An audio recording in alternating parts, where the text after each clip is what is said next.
เมืองฮาดไซฟองนครหลวงเวียงจันทน์แม่นเมืองที่ขึ้นชื่อเรื่องการผลิตกสิกรรมโดยเงื่อนไขเอื้ออำนวยความสะดวกโดยเฉพาะดินปลูกฝังเป็นดินงามเหมาะแก่การเฮ็ดกสิกรรมจึงเฮ็ดให้ประชาชนยึดถืออาชีพการผลิตกสิกรรมและสามารถสร้างรายรับหลายล้านกีบต่อปี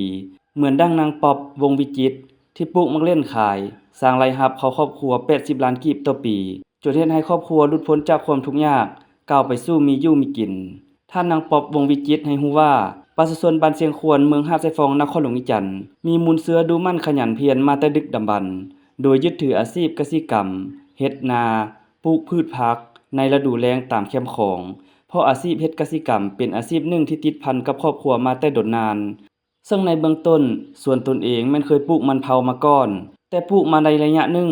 ก็หันมาปลูกมักเล่นแทนจนฮอดปัจจุบันโดยมีเนื้อที่ทั้งหมดแม่น6ไร่แต่ในเนื้อที่6ไร่ได้แบ่งปลูกมักเล่นครึ่งหนึ่งมีประมาณ1,000แถวและปลูกผักบัวครึ่งหนึ่งในแนวพันธุ์มักเล่นแม่นซื้อมาจากประเทศเพื่อนบ้านเวลาเก็บผลผลิตจ้างคนมาช่วยเก็บประมาณ8คน